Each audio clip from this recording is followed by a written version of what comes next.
नमस्कार सरांना. आता गावडे सरांनी आणि रावल सरांनी बरीच काही माहिती तुम्हाला दिलेली आहे, तर ती आता मी रिपीट टेलिकास्ट नाही करतो. मी काय तर वेगळं बोललं पाहिजे, तेच बोलून राहिलं चाललं नाही, तर मी वेगळं बोलणार आहे. प्रथम तर मी माझं नाव घेत बसत नाही. मी माझ्यापेक्षा मी सगळ्यात जे चेअरमन बसलेले आहेत त्या सर्वात मी छोटा आहे. तर या सर्व ज्येष्ठांची नावं मी घेणं शक्य नाही, आणि कुणाचं राहिलं तर ते चुकून राहिलं नव्हतं. तर सर्व मान्यवर, आज इथं आपण विद्यार्थ्यांचा गुणगौरव करण्याचा प्रयत्न करत आहोत, त्याचा सत्काराचा कार्यक्रम घेत आहोत. खरं तर त्याही आधी जे तुमचा गुणगौरव करतायत त्यांचा सत्कार केला पाहिजे. कारण ज्याला मी लहान होतो आम्ही सत्कार काढायचो, काढले मिळवायचो. आम्हाला असं वाटायचं तर पिढी परिसर आम्हाला असं वाटायचं की सत्कार झाला पाहिजे, कौतुक झालं पाहिजे, पण त्यावेळेस होत. तर त्याचा एक परंपरा चालू ठेवलेली आहे, तुम्ही पाहिलं चालू ठेवलेलं आहे. हे नागावाने आपल्या गावाची खूप खूप खूप अभिमानाची गोष्ट, आनंदाची गोष्ट. त्याच्यासारखं दुसरं अर्थ नाही. आपल्याच गावातील मुलांचं कौतुक आपण नाही करायचं, कोण दुसरं कोणी नको करतो. तर त्याची दखल घेतली जाते, याच्यासारखी चांगली गोष्ट दुसरी अजिबात. आता आज मी इथे उभा आहे किंवा आम्ही कोण जरी असतो, आता आम्ही फार मोठा पुढे तीर मारलेला आहे, आम्ही पुढे झेंडा लावलेला आहे, काहीतरी मोठं अचिव्हमेंट केलेली आहे असं अजिबात नाही. पण जे आम्हाला जमलं नाही ते तुम्ही करावं, जे कुणाला जमलं नाही ते तुम्ही करावं, आणि शेवटचं जे कुणालाच जमलं नाही ते तुम्ही करावं असं नाही. आता तुमचं कौतुक केलं पाहिजे, तुमच्या पाठीवर थाप मारली पाहिजे, तुम्हाला प्रेरणा दिली पाहिजे. आता शेजारच्या गावातील लोक जर तुम्हाला प्रेरणा देतील, पाठीवर थाप मारतील, तर त्यांची प्रेरणा काय तुमच्या घरातून बाकी करणार नाही, तर ते आपल्याच गावातून झालं पाहिजे. गावातल्या लोकांनी तुम्हाला प्रेरणा दिली पाहिजे, घरातल्या लोकांनी प्रेरणा दिली पाहिजे, पाठीवर थाप मारली. त्याची ताकद खूप मोठी, लक्षात येते का? त्याची ताकद खूप मोठी. आता पहिल्यांदा मी काय करतो की आज मी सर्वजण जे इथं आहे त्या सर्वांचं पहिल्यांदा मी खूप तुम्ही जे काही यश मिळवले, आता बऱ्याच जणांनी काय सांगितलं माझ्यासोबत यश मिळवले त्याबद्दल खूप खूप अभिनंदन करतो. आता यशाची गुरुकिल्ली अशी होती, मला एक गोष्ट आठवते. एक इसम असतो जो एका त्याच्या गुरुजीकडे जातो, गुरुजींना म्हणतो की मी खूप प्रयत्न करतोय, मी खूप कष्ट करतोय, परंतु काय होतंय की मला यश नाही मिळत. काय होतंय? मला यश संपादन करता येईल, जरा यश मिळत झालेलं. मग गुरुजी काय करतो, तुम्ही पाण्याचा हौद असतो त्याला घेतो, त्यात बुडवतो. मग तो श्वास घ्यायसाठी तडफडत असतोय, उठत असतोय, 2-3 वेळा बुडवतो. मग तो कसं झडकावून बाजूला होतो, म्हणतो श्याम आहे बेबी, मला महाराज एक प्रश्न विचारले होते, काय कळते नाही. पण त्याला विचारतो गुरुजी, मला तुम्ही असं मी एक प्रश्न तुम्हाला विचारला की मला एखादी यशस्वी गुरु सांगा, तर तुम्ही मला मारायचा प्रयत्न करावा. तर ते म्हणतात की ज्या वेळेला मी तुला पाण्याच्या हातात बुडवलं, तुला श्वास घेणं इतकं गरजेचं वाटलं तुझ्या जीवनासाठी, जोपर्यंत तुला यश मिळवणं इतकं गरजेचं वाटत नाही तोपर्यंत तुला यश मिळणार नाही. ती यशाची गोष्ट. आपण यश मिळवणं जेवढं महत्वाचं आहे. आता यश मिळवणं कसं खूप अवघड नाही, तर थोडीशी जिद्द चिकाटी मेहनत केली की यश मिळते. आता तुम्ही यश मिळवलं आहे बरं आहे, काही थोडा अभ्यास केला असं, चिकाटी केला असं, त्याही पेक्षा यश टिकवणं आणि यश पचवणं खूप महत्वाचं. नाही तर म्हणतात ना, आवाज दिला 12वी चांगले स्कोर असतोय आणि पुन्हा घोटाळा होतोय सर. यश टिकवणं खूप महत्वाचं. तुमच्या अंगाचे काही गुण असतील, त्याच्या अंगीभूत गुणांना जे आहे त्याचा गुणांचा गुणाकार झाला पाहिजे, चुकांची वजापैकी झाली पाहिजे, असं आपलं ध्येय पाहिजे. तुम्ही खूप शिकलो पाहिजे. आता काळ बदलत चाललाय मित्रांनो, बदलला आयुष्याचं तुम्हाला सगळ्यांना माहिती. पूर्वीच्या काळी काय व्हायचं, यश कसं मिळवायचं, धाराव तलवारीला लढाया जिंकून माणसं यश मिळवायची. पूर्वीच्या काळ कसं, आता का तसं राहिलं का नाही. पेन, वही, पुस्तक, कॉम्प्युटर नॉलेज, जनरल नॉलेज, या जगात एक टक्कर, ह्या सगळ्या गोष्टीशिवाय आता पर्याय नाही. आणि या सगळ्यासाठी काय गरजेचं आहे तर शिक्षण गरजेचं. तुम्ही शिक्षणाला पर्याय राहिलेला अजिबात. तर तुम्ही काय केलं पाहिजे, शिकलं पाहिजे. पण त्या शिक्षणाबरोबर तुम्ही जे शिकताय, पालकांचा काही पालक आहे त्यांच्याशी मला बोलायचं की तुमचा पाल्यामध्ये कुठले गुणवैशिष्ट्य आहेत, त्याला काय येतंय काय नाही हे तुम्हाला माहिती पाहिजे. तुमच्या काय अपेक्षा आहे माझ्या पोरग्यात कलेक्टर झालं पाहिजे आहे पण म्हणा माझ्या पोरगं कलेक्टर झालं पाहिजे इंजिनियर झालं पाहिजे डॉक्टर झालं पाहिजे वकील झालं पाहिजे त्याव झालं पाहिजे त्याव झालं पाहिजे असं काय छोटासा मासाला म्हणतो झाडावर सरळ बसवलं का yes or not know possible नाही एखाद्या सशाला सांगितलं बाबा तो हत्ती हो पॉसिबल आहे का अजिबात नाही पॉसिबल तर त्याच्यातली गुणवैशिष्ट्य काय आहे तुम्ही ओळखलं पाहिजे माझ्या बाबतीत आहे छोटी गोष्ट अशी आहे की ज्यावेळेस मी लहान होतो मी विज्ञानात खूप चांगला होतो मला आउट ऑफ आउट स्कोर व्हायचा किंवा त्या आसपास स्कोर व्हायचा माझा इतिहास गणित थोडं जर करतो मग स्कोर त्यात कमी असायचा मला माझ्या शिक्षकांनी काय सांगितलं की तुझं विज्ञान खूप पक्का आहे चांगला आहे तुझं विज्ञान माझं विषय की विषय जवळ पडायचे मग शिक्षक काय म्हणले की तू आता इतिहास आणि मॅथ्स कडे कॉन्सन्ट्रेट कर म्हणजे कडे काय होईल स्कोर होईल चांगलं मग मी केलं तसं माझं इतिहास गणित चांगलं झालं मॅथ्स नाही पण मी विज्ञानात कमी आलो काय झालं विज्ञान कमी आता ऍक्च्युअली ही कन्सेप्ट चुकीची ऍक्च्युअल मला शिक्षकांनी सांगायला काय पाहिजे होतं की बाबा तुझं विज्ञान चांगलं आहे तू विज्ञानाचा अजून अभ्यास कर त्यात मास्टर की आणि गणित इतिहास करून नाही जमत तेवढंच पास व्हायला पुरता अभ्यास कर हे मला सांगायला पाहिजे तू भविष्यात जाऊन कोणतरी एखादा सायंटिस्ट होशील एखादा मुलगा डॉक्टर होशील अशी संकल्पना त्यातमध्ये असते पण मला तसं सांगितलं नाही तर आजच्या एज्युकेशन पॉलिसीचा दॅट इज अ ड्रॉबॅक खूप मोठी समस्या आहे आता तुम्ही सुद्धा बघा सगळेजण झाला जे पुढे ऍडमिशन घेणार आहे ते फक्त स्कोरवर डिपेंड स्किलला महत्व दिलं जात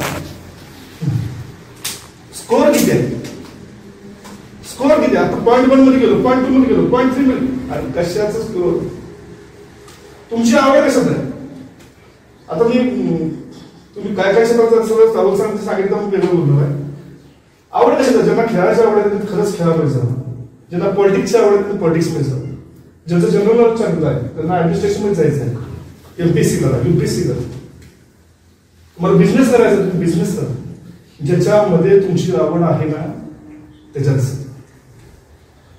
तेच तुमच्या यशाची गुरुकृती तुम्हाला यश मिळवायचं असेल तर तुम्हाला तुमच्या आवडीला सपोर्ट केला पाहिजे yes or yes yes or yes yes तुम्ही आवड जपासा आता तुम्ही बरेच जण 12वी पास आउट झाले 18 इयर कोर्स आणि काही जण आहेत तर मला you all are matured students matured आहे ना you all are have voting right मतदानाचा तुम्हाला सगळ्यांना अधिकार आहे तर तुम्हाला मतदानाचा अधिकार आहे तर स्वतःचे डिसिजन आता मी मला काय देतं स्वतःचे डिसिजन स्वतःला घेता आले पाहिजे सगळ्यात महत्वाचा यश होण्यासाठी ऑलवेज तुम्ही जर डिपेंड तुमच्या घरच्यांच्या मतावरती असा घरचे तुम्हाला सांगतील की तुम्ही हे करा तुम्ही ते करा कोण पैपाना सांगतोय कोण आता शिकलेला सांगतोय कोण आणि कोण शाळा सांगतो ऐकायला तुम्ही टेक युअर ओन डिसिजन तुम्हाला बीएला जायचं आहे आता ऑलरेडी ज्यावेळेला सरांनी मार्क्स विचारले प्रत्येकाने सांगितलं मला इकडे जायचं मला तिकडे जायचं मला तिकडे जायचं मला तिकडे जायचं ओपिनियन समजवले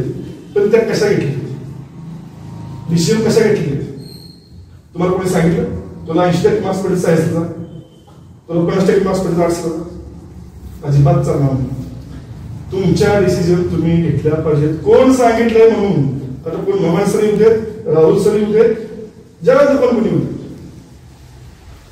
तुमच्या डिसिजन ह्या तुम्हालाच घ्यायला पाहिजे कारण यू आर ऑल मॅच्युअर्ड ना तर डिसिजन साठी तुम्हाला डिपेंड करू नका डिग्री करा डिप्लोमा करा इंजिनिअरिंग करा मेडिकलला जावा पण स्वतःच्या डिसिजन स्वतः घ्या कुणावरही डिपेंड राहू नका समजा बऱ्याच आता जे सांगतायत आता यांनी सांगितलं की तुम्ही इंजिनिअरिंग कर पण तुम्ही इंजिनिअरिंग न जाता मेडिकलला घ्या तुमची डिसिजन वेळीच चुकीची असू शकते नाहीच नाही कारण की ज्येष्ठांनी अनुभवातून सांगितलं असते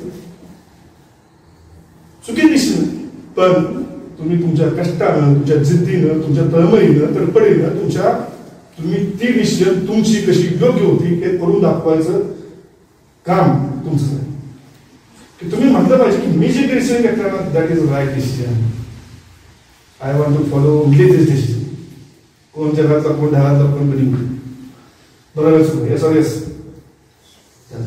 तर डिसिजन तुम्ही सगळ्यांनी महत्वाची घेतली पाहिजे. आणि शिकत असताना आम्ही मग रनिंग राहू, बरोबर. अजून प्रोसेस कंप्लीट नाही. मोठी बस आगे असताना बाकी. तर तुम्ही आता शिकताय, पण शिकत असताना सुद्धा काय शिकलं पाहिजे, कसं शिकलं पाहिजे याला पण आधी महत्व आहे. की शिकताय तुम्ही, बरोबर. पुस्तकी रंगाचं नुसतं काय उपयोग नाही. मला सायकल शिकायला वाच पुस्तक शिक, बरोबर. मला गाडी शिकायची जर पुस्तक वाच, जसं ना गाडी चौकशी मार्क्स ओला येणार आहे का पुस्तक वाच. तर तुम्हाला ज्या काही गोष्टी शिकायच्या आहेत त्या समाजातून तुम्ही ज्याला एन्व्हायरमेंट असतात त्यातून सगळ्या शिकलं पाहिजे. सगळे काही पुस्तकात मिळाले तुम्हाला मिळणार नाही. आणि आजकाल परिस्थिती असतात, आचार विचार संस्कार ह्या सगळ्या बाबतीत पावित्र्य असणं म्हणजे खरं शिक्षण.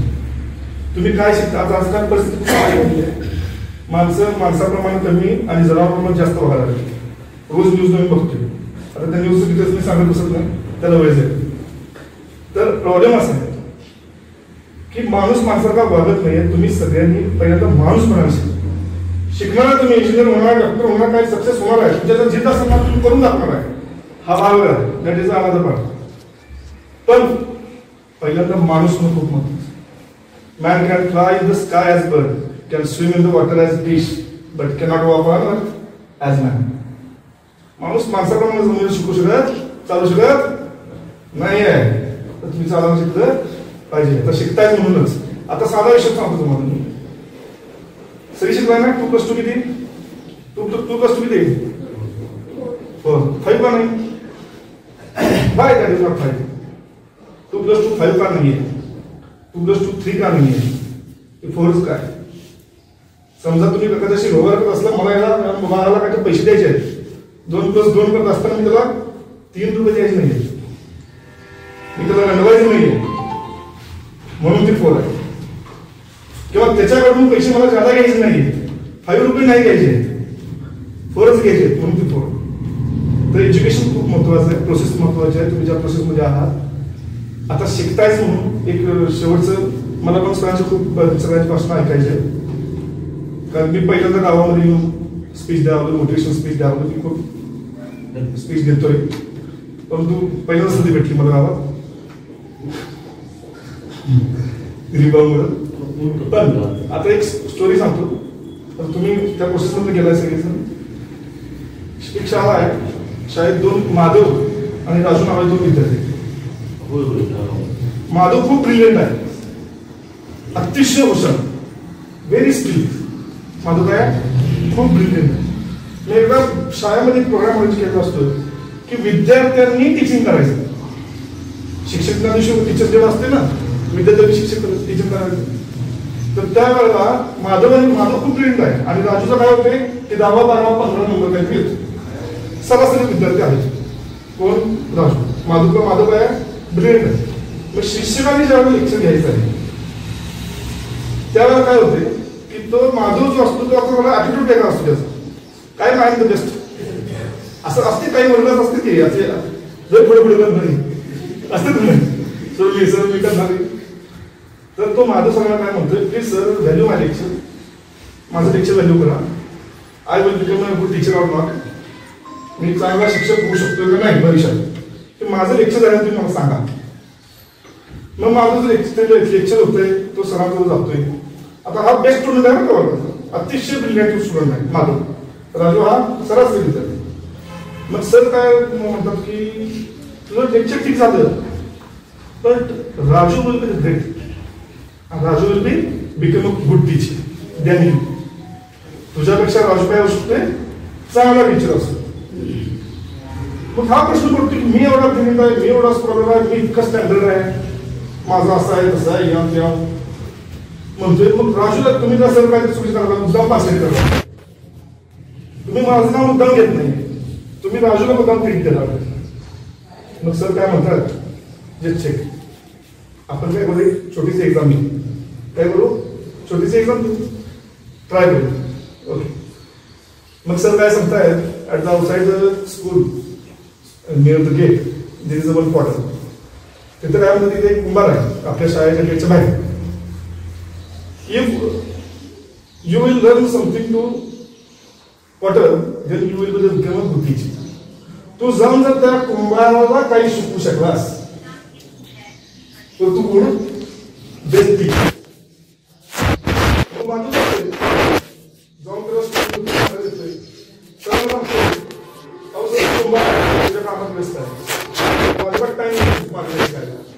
मी पुस्तक घेऊन गेलो तर शिकवायचं केला तर ऐका त्याला मी शिकू शकलो नाही, कारण त्याला इच्छाच नाहीये. त्याला तो काय चालू शिकू छोटा माझ्या रूपामध्ये तू शिकू दे. बरोबर चुका सर म्हणतात राजूला पण ते जमलं नाही, मग मग मीच बेस्ट आहे, कारण राजूला पण ते जमलं नाही.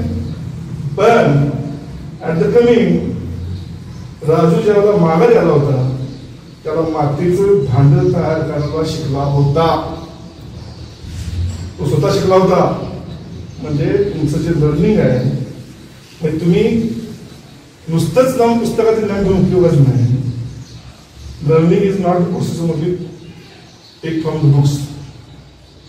Learning is the process. Learn everything in the journey of learning. तुम्ही प्रत्येक गोष्ट शिकली पाहिजे. त्याला काय केलं जाऊन शिकवण्याचा प्रयत्न केला मागे आला, दुसरं काही शिकला नाही. म्हणून राजू इज द बेस्ट.